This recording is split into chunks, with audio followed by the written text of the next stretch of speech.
Hey guys, back for another video today. So we're going to talk a little bit about deploying this tool. Now, this is a staff 6 feet in length, so a little taller than me. I'm about 5 foot 10 inches, so it's about 6 feet. It's about correct, right?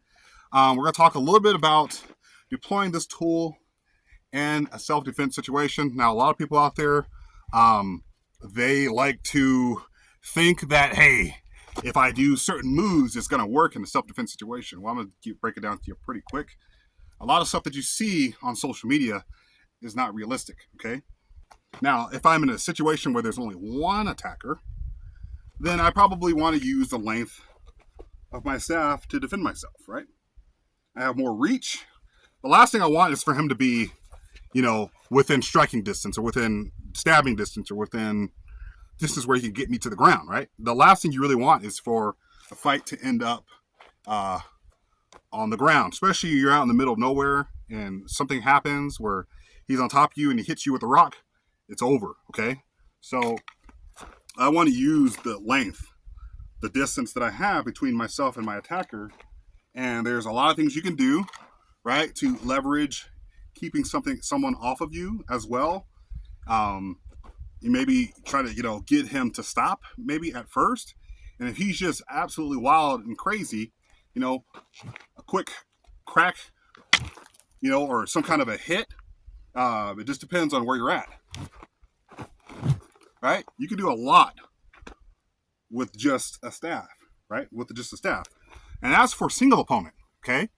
So there's certain things that you can do, right, to keep someone off of you if they're trying to, or let's just say even a wild animal, okay? A wild animal, depending upon the wild animal, this could be used to ward off a wild animal. Now, in that situation, you're probably going to be swinging at it, but this is just a reality, right, of using a stick, especially a long staff or stick in a self-defense situation.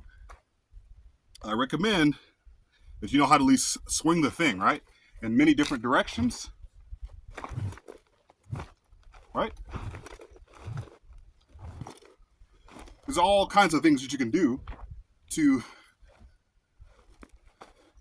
keep someone off of you. Single opponent situation. Now, if it's a double, it's two opponents.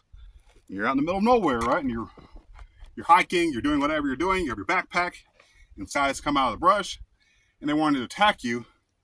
Well, in that situation, I'd probably go for two-handed. Some people call it the Darth Maul style, right? Where you're having to use your staff, right? Right? And you should be able to know how to do in many different directions as well. But like I said, when it comes to self-defense with the staff, it's not the whole cool thing where you're like, all right, I'm going to spin this thing and I'm going to get this person to be confused, and then I'm going to hit them. This isn't a lightsaber. All you got to do is just tap the person. This is a blunt force weapon. So with a blunt force weapon, I need to be able to use this thing against two people, this side with this person and this side with this person. So I can come here, right? Or I can come here and then throw another, like an uppercut strike, and then come back over here. See, that's going to be a little bit quicker than coming here and then trying to swing it and then come back over here when there's two people. I probably have a better chance of defending myself, right? You just know how to do different ways, different methods of how to defend yourself. So all those things are very, very important. So when it comes to stick defense, it's not pretty.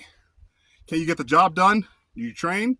Do you do anything at all to keep yourself ready for that situation, right? That once in a thousand situation where you do get attacked. You're on a trail, animal attacks you, human being attacks you, two human beings attack you, maybe even three. Are you completely defenseless, or are you prepared? Now, last thing I would say is if I'm in a situation like this, right, where I am using a staff, right, I also have a secondary weapon on my person, right? Now this isn't mounted correctly, but for this scenario, I also have a backup scenario. And what I don't want is for someone else to be able to reach and grab that. So I should be able to defend myself well enough to where I can use this thing. And when that gets out of commission, now I can pull out my, whatever other weapon that I have. I prefer to have the weapon with the longest amount of reach, because look at the knife and then look at the stick. At any different length, the stick is always really going to be longer and a better situation than with a knife. Now, a knife's going to be a little deadlier, but it's shorter range, and I can get into trouble potentially quicker at a shorter range. The closer my opponent is to me, there's the more risk of me, getting hit or struck or cut or whatever it is that they may deploy against me. So, in a scenario, I prefer, if I have the ranged weapon, than the shorter weapon. The shorter weapon is going to be a lot more deadly. This isn't like a bill hook or something from the medieval ages. This is something that I can use,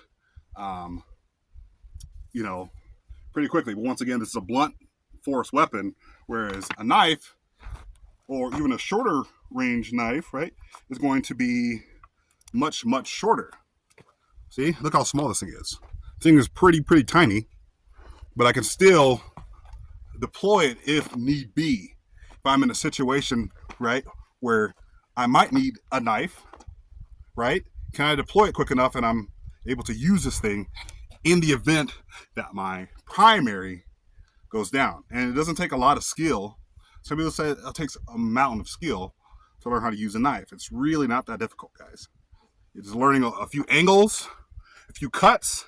One of the most main things that you can learn with a knife is to go for the hands, not for the wherever that's on somebody.